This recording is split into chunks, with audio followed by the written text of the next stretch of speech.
देश में नफरत का माहौल पैदा करने वाले रिपब्लिक टीवी की मुश्किलें कम होने के बजाय बढ़ता जा रहा है। मुंबई पुलिस ने रविवार को रिपब्लिक टीवी के सीईओ विकास खनचंदानी को कथित टीआरपी स्कैम के मामले में गिरफ्तार किया है। मुंबई के joint commissioner of police Milind भरांसिने ने इसकी पुष्टि की है। खनचंदानी से पहले भी इस मामले में 2 बार पूछताछ की जा चुकी है।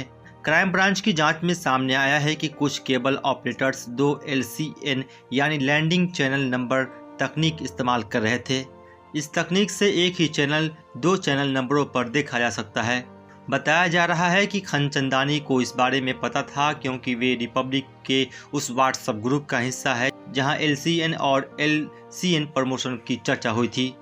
फेक टीआरपी स्कैम का ये मामला इसी साल अक्टूबर में सामने आया जब रेटिंग एजेंसी बार्क ने हंसा रिसर्च ग्रुप के खिलाफ शिकायत दर्ज करवाई कि कुछ टीवी चैनल टीआरपी नंबरों में धांधली कर रहे हैं। हंका बार्क के लिए लोगों के घरों में टीआरपी मीटर लगाने का काम करती है। सर्वे में शामिल घरों में लगे मीटरों से टेलीविजन व्यूअरशिप डेटा रिकॉर्ड कर टीआरपी निकाली जाती है और ये टीआरपी नंबर विज्ञापनकर्ताओं के लिए बेहद महत्वपूर्ण होता है। पुलिस के मुताबिक इन मीटर वाले कुछ घरों में रिपब्लिक टीवी और अन्य कुछ चैनल चलाए रखने के लिए रिश्वत दी गई थी।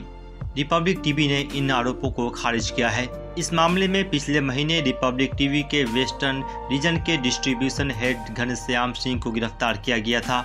इस महीने की शुरुआत में उन्हें जमानत मिल गई। मुंबई पुलिस के विशेष जांच दल ने इस मामले में अब तक 13 लोगों को गिरफ्तार किया है। इस बीच रिपब्लिक टीवी के editor in chief Arnab Goswami ने पिछले हफ्ते मुंबई हाई कोर्ट में इस मामले की जांच पर स्टे लगाए जाने के लिए याचिका दाखिल की थी। याचिका में गोस्वामी और रिपब्लिक टीवी की कंपनी ARG आउटलियर मीडिया ने आरोप लगाया है कि उनके कर्मचारियों को पुलिस हिरासत में टॉर्चर किया गया है। याचिका में रिपब्लिक के सभी कर्मचारियों को महाराष्ट्र प्रशासन की देशपूर्ण कार्रवाई से बचाए जाने की मांग की गई है। पिछले सोमवार सुप्रीम कोर्ट ने ARG आउटलियर की इस याचिका पर सुनवाई करने से मना कर दिया था।